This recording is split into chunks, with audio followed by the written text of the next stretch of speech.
Chaque année, l'Afrique produit plus de 125 millions de tonnes de déchets. Mais très peu sont recyclés. Au Kenya, l'urbanisation rapide et le manque d'infrastructures aggravent la situation. Pour y répondre, un projet né de la coopération entre le Japon et le Kenya mise sur une idée simple: transformer les déchets en opportunités. Je suis au marché de Kikuyu où chaque jour des tonnes de déchets organiques sont produites. Derrière ce quotidien chargé, une transformation silencieuse est en cours. Un projet de gestion efficace des déchets au service de la population et de l'environnement. À 20 km de Nairobi, le comté de Kiambu et ses 2,5 millions d'habitants font face à un défi: leurs déchets. Au marché de Kikuyu, les experts japonais testent une solution: trier, collecter, mesurer pour mieux recycler. Un projet pilote porté par la JICA et son partenaire technique, l'Institut japonais ESRI, où chaque déchet compte.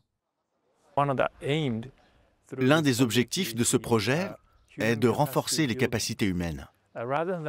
Plutôt que d'importer des technologies de pointe de l'étranger et de les implanter ici, nous voulons que le développement des compétences se fasse de manière efficace. À moins de 10 km de Kikuyu, les déchets prennent un autre destin. Ici, ce sont des millions de larves qui décomposent plus de 90 tonnes de matière organique chaque mois. Un procédé unique qui pousse l'entreprise à élargir ses sources d'approvisionnement. Nous sommes capables de décomposer ces déchets en utilisant des insectes en seulement 12 jours. Pour le compostage, cela prend entre 3 et 6 mois, donc cette méthode présente de nombreux avantages. Ici, les déchets ouvrent de nouvelles voies. Transformés en engrais, en aliments pour bétail et en emploi, ils deviennent une source utile.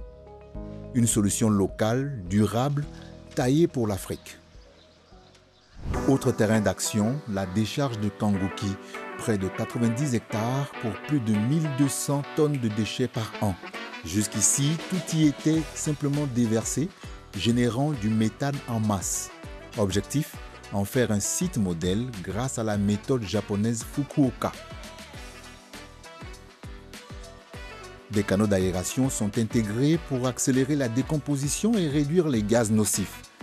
Une technologie simple, locale, mais à fort potentiel pour inspirer tout le comté.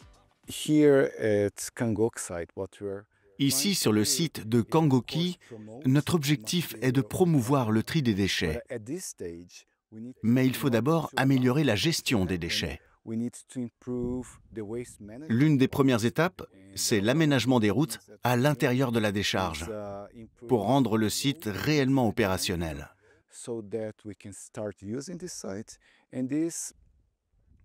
Cela nous permettra de mieux gérer les déchets et ensuite de passer à leur tri, qui constitue l'un des volets clés de notre projet.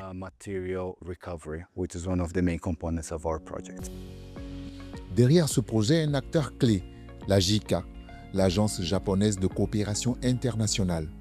Depuis plus de 5 ans, elle agit comme facilitateur bâtissant des ponts entre institutions, entreprises et collectivités. Je pense que la JICA accorde une réelle importance à la durabilité.